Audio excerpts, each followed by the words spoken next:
Welcome back to another edition of the Night Report podcast. I'm your host, Mike Broadbent. Joining me once again are my co-hosts, Richie O'Leary and Alec Krauthamel. Strap in. We have a lot of commitments to discuss. We're going to go through every commitment that Rutgers has gotten from this weekend. We're going to do things a little bit different. We're going to release them as standalone pods, so each player's commitment will have its own pod. If we don't like the format, we won't do it again, but we figured let's try something new out. Before we get into any of the commits from this weekend, this podcast is presented to you by MyBookie. It's crunch time on the court in the NBA playoffs, so your chance to score big, whether you're riding with the favorites or cheering for the underdog. Every three-pointer, dunk, and buzzer beater is an opportunity to win at MyBookie. Excuse me. Place your bets live as the action unfolds. If you're feeling confident, you can lock in your winnings early with a quick cash-out option. Never miss your chance to turn your basketball insights into real cash. If you're new to MyBookie, you can sign up today with our promo code MM50. You can get an instant boost to your first deposit. If you deposit $50, MyBookie tosses in an extra $25, so you get a little bit of free cash.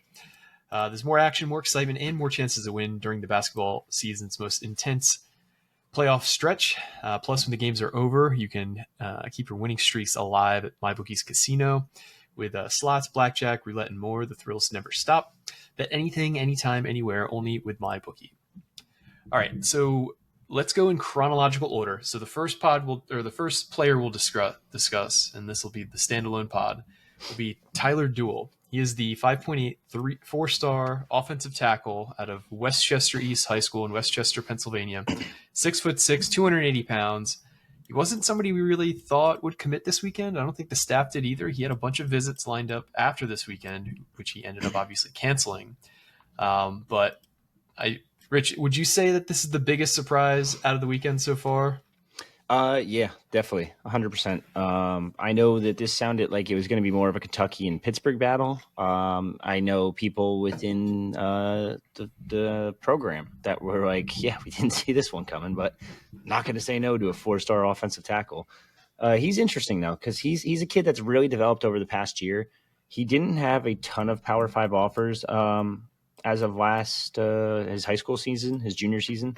And then all of a sudden this past couple months, past 4 and 5 months now, 6 months because we're in June now. He really developed and really reshaped his body and turned into like a really dominant offensive lineman.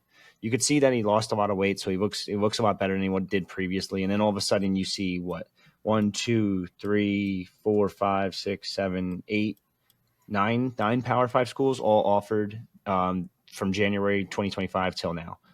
Georgia even got in on the race. They hosted him back in April. I don't know how serious of a target he was for Georgia, but I mean, anytime Georgia offers someone, it means he's at the very least on their board. Kentucky really wanted him. Pittsburgh thought they had a really good shot at him, being a Pennsylvania kid. But Rutgers really sold him on the official visit. Pat Flaherty is doing a hell of a job on the recruiting trail. And we said it the other day before they got all these offensive line commits, but this has a chance to be the best offensive line class since that Chris Mueller, J.J. Denman class, like a long time ago. Was that 2012? Maybe that was 2012, yep. Yeah, 2012. So, I mean, this is the best class offensive line-wise in a long, long time. This is huge for them. This is now multiple 4-stars, multiple like high-level targets that they've targeted from the get-go and now have landed. So and they're not even done yet. They have 6 guys right now, and they're still not done.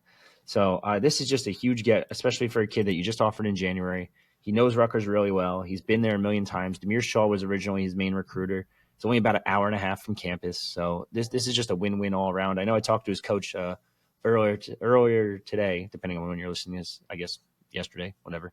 And he's even excited. He's just like, I love getting a kid to Rutgers. It's close to home. It's the best program close to home. So it just makes a lot of sense to have at least one guy there. Hopefully I could send more in the future, blah, blah, blah. So see if it ends up working that way or not. Yeah, it's like Pennsylvania's a huge state, obviously, but Westchester is just right across the border from New Jersey.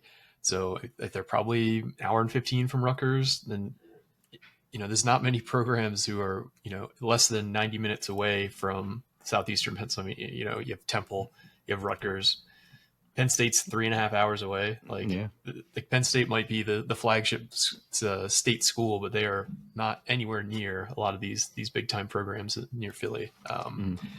Alec, what jumped out to you about Duel as a player from his tape? I mean, obviously his size. Just looking at him, 6'6", 280. That's some great size. We've seen Rutgers really go after a lot of these guys in this class in particular with really good size. They've already got a couple of the big time size. Cameron Green, 6'7", 315. Tyrell Simpson, 6'7", 310. And Tyler Duell, 6'6", 280. So they're really going after a lot of guys with size. I mean, looking at his highlights, he actually moves pretty well for that size. Considering, like Richie said, he's really developed over the last couple of years. I thought he does a good job of, especially when, they have a lot of pull blockers and all that kind of fun stuff in the run game that his team has. He does a good job of disengaging with his first target and then getting to the second level as well, which I think is a big thing to kind of develop. And it feels like we're just a broken record here talking about Pat Flaherty's, the work that he's done recruiting and his pedigree. It's really sticking out with a lot of these guys. And we saw a couple people asking, like, is it too much, too many guys that they're bringing in the offensive line? The answer, as many guys as they bring in, is no, considering how hard it is to find good offensive linemen, how expensive they are in the portal. Probably the proportion of the amount that are available and the cost is probably the biggest disparity. It's very, it takes a lot to develop. There's a lot that can go wrong in the development. I mean, we saw Rutgers lose 3 offensive linemen to the portal this past spring even.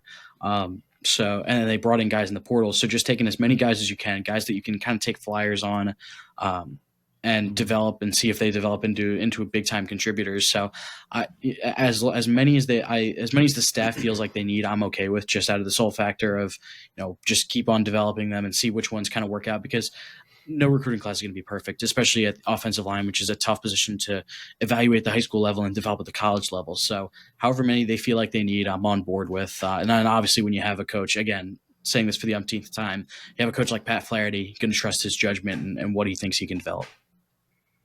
Yeah, and watching his tape, he plays with a nasty streak. He plays through the whistle.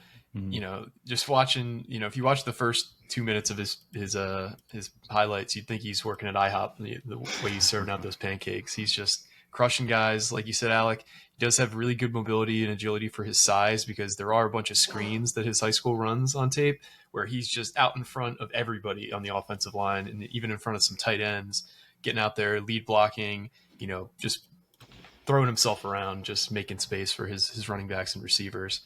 I like this commit, obviously, not just because he's a 4-star, not just because we landed him over a bunch of Power 4 programs, but because, like you said, offensive linemen have the biggest kind of, they're generally a pretty big crapshoot, because the development you need as a high school lineman on both sides of the ball to a college lineman, you need to grow up a little bit, not emotionally, not mentally, but physically, because you're just not going to be big and strong enough most of the time coming in from high school. So you take as many high upside bets as you can get, and this is certainly one of those. But I feel like of the guys they've landed, I think he has the highest floor, maybe, of all the linemen that I've watched Rutgers pick up. But Rich, is there anything that you heard from people around the program or his coach or from Tyler directly that really kind of stood out to you about this recruitment, about him in general? No, not really. I mean, I think people have to realize too, recruiting's changed quite a bit. It's not about getting that last official visit. It's about getting the first one and canceling the rest of those. Like, you don't want them leaving your campus. And Rutgers just does a good job of doing that. I mean, just look at the amount of commitments they just got. Yeah.